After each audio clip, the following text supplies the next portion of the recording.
Hey everybody, welcome back to Video Game Esoterica and our continuing series, Halloween Horror, where we take a look at some of my favorite horror experiences of all time. Today we're doing a little bit of a combo episode. We're doing Splatterhouse 2 and 3 on the Sega Mega Drive. Before we get too far involved though, if you could do me a huge favor, go down below, hit like and subscribe, and ring that notification bell. Definitely helps us out.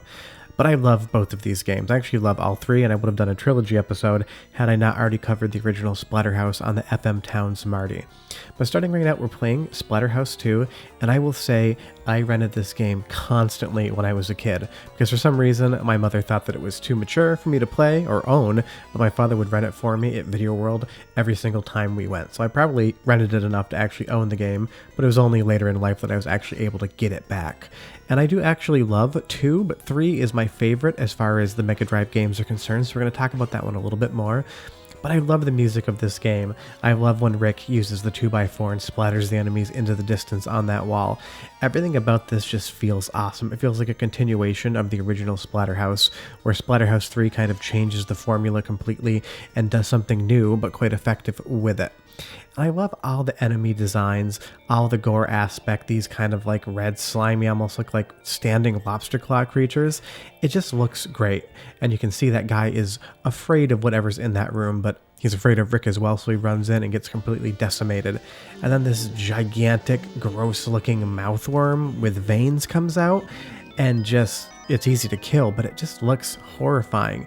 And I love that about this game. It's just so stylistic and weird. And now moving on to stage 2, these transitions with the Japanese kanji text and the English. It's super easy to play it in English, and these copies are going to be cheaper than the North American versions, but not by much. And that screaming, it sounds like they're saying kill. I don't know what it is about this game. Maybe it's just childhood nostalgia, but I've always loved the series. The remake on PlayStation 3 was okay. I definitely played it and enjoyed it, but you have to have a love of the series if you want to play that game, because if you've never experienced the Splatterhouse title before, it's fine, it's cheap. I recommend checking it out, but you're not going to get as much enjoyment out of it.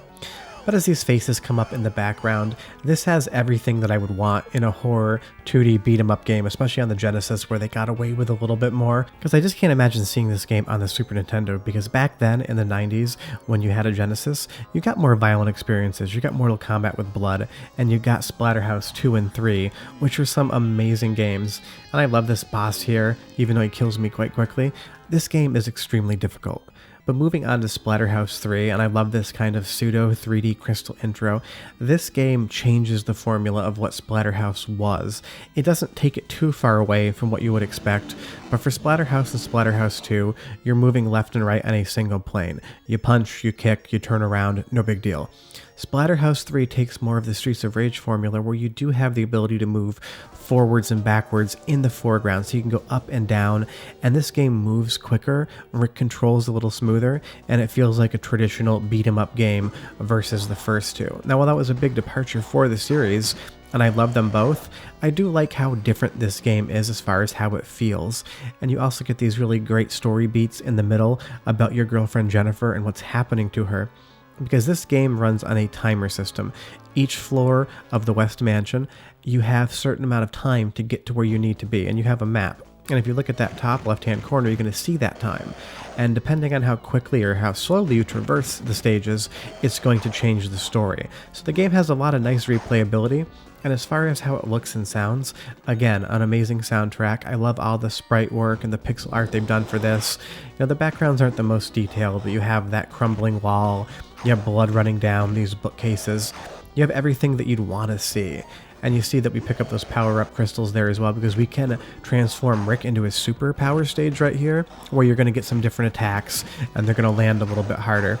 But the combat in this game is super smooth, it always plays great, and you can see we took a look at the map there. You need to press start and see where you're going, because while there are some additional weapons or power-ups going out of the way, you really have to route a map through each level to make sure you get to where you need to be in the time frame you have, so that you don't end up getting a bad ending or something happens to Jennifer. And I really do like that they played around with that aspect of the game, because it gives you just a little bit more to worry about. You're not just beating up monsters anymore, you're also fighting the clock and trying to get the best ending possible. And since the game is pretty quick to play, you can run it 2 or 3 times and kind of try to fix your mistakes, or you can just take an intentional death if you know you've run out of time or getting too low and try to start again.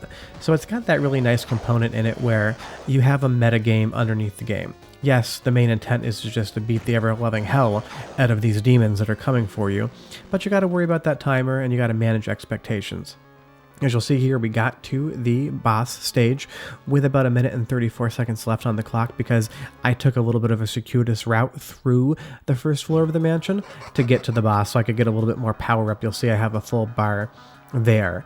And I do love the boss designs in this game. I think the enemy designs are the best in Splatterhouse 3 because this is some sort of, I don't even know what it is. It kind of looks like a toad crossed with some mutated human. And when Rick powers up there, you can use his special attack and fists just shoot right out of his chest. And now that toad, for lack of a better term's head has fallen off completely and his jaw and tongue were just hanging out. It's gory, it's weird, and you can tell the designers at Namco put a lot of love and effort into what each enemy design looked like. These are just absolutely iconic horror games. What I'm going to let you do is just watch a little bit of the story because it actually is important, especially for a 16-bit game.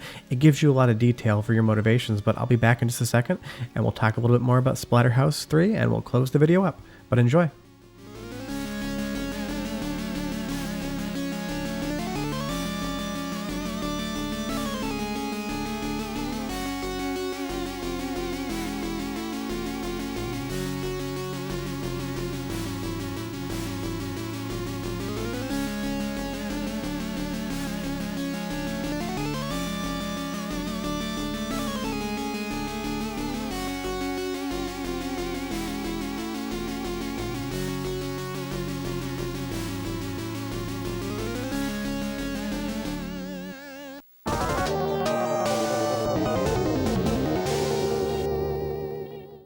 I love that little bit of soundtrack they play right there. The music in this game is absolutely outstanding. It's kind of got like a rock horror track that sounds both aggressive and scary at the same time, and even that pause button has a really weird sound effect that just is a little bit disconcerting. So as far as the music and the sound effects for this game go, they're all great. The punches land with a meaty thwack. It kind of sounds wet when you hit the monsters because clearly they're all oozing blood or pus. So the sound designers did an amazing job. But I really love the story. Namco really pushed far with this, and as we take a look at the map to see where we're going, the minute you get out of this little intro area for stage 2, you're finding out that Jennifer has a boar worm under her skin, and you need to find the largest boar worm in the level and kill it before your timer runs out, or else this boar worm will eat her from the inside and she will be dead. So the game puts up really nice stakes and then gives you a timer to be able to try to get to that boar worm before things get too bad. And it puts more tension and more anxiety in your playthrough because it's not just any longer get to the end of the stage and beat the boss to continue the game. It's route your map through the levels, figure out where you need to go, how quickly you need to be there, and try to make sure you don't screw the timer up and end up getting a worse ending than you normally would. And that's something that I think the Splatterhouse 3 did amazingly well. But like I said, this entire trilogy of games is awesome. Splatterhouse on the original TurboGrafx 16 or PC engine is great. I prefer the FM Town Smarty version because it's better, but it's going to cost you a fortune. And if you want an arcade PCB, that's going to cost you 2 fortunes. Splatterhouse 2 on the Mega Drive and Splatterhouse 3, which we're playing right now, are also both really expensive games. I collected them all a long time ago when they were cheaper, but if you want them now, you're going to be paying for it. But I think they're worth the money, so that's just kind of up to you to decide. And I do like that the stage 1 boss all of a sudden shows up with 2 of them and they learn how to block. You start seeing some bosses become regular enemies, and that's a really nice touch just because all of a sudden what was challenging on stage 1, you have to encounter 2 of it on stage 2. But this boar worm here, with this weird, creepy, young child girl-like laughter, it just doesn't sound good. And you've got this Geiger-esque background with these beating hearts in the wall, and everything all of a sudden is becoming organic versus being the mansion. And that kind of is a trend as you play through the game. Suddenly, the corruption of the walls and the environment and architecture around you come more to the forefront. And that creepy little scuttle across the floor there where he has all these little boar worm maggots just coming through his head. You can cheese him a little bit by trapping him in the corner and just continually kicking him, and a lot of the bosses in this game have that same element where you can kind of cheese them and be able to beat them without trying too hard, but I kind of like actually just fighting them. But I will show you here where you can do that juggle in the corner just so you know there is some strategy involved in the game. But now he's dead. We've done it before the time limit. We had about 40 seconds left, and we're going to get a slightly better result than we normally would. And I just love that about the game. It's challenging. You have a timer. The art's great. The music is amazing. This has everything you want for a 16-bit horror game, and Namco and the entire Splatterhouse series 1, 2, and 3 are all great games to play during the month of October and November. But short of that, thanks so much for watching. If you could do us a huge favor, go down below, hit like and subscribe, and ring that notification bell. It takes a lot of time and energy to make each one of these episodes, and we really appreciate you guys' support. If you have any questions or comments, I'll leave them below. I'll do my best to answer each and every one of them. I love talking to you guys, and we will be back on Friday and Sunday with more videos, and on Tuesday with another horror entry. Short of that, if you love Splatterhouse, tell me below, because I can't be the only fan of this game. See you next time. Bye-bye.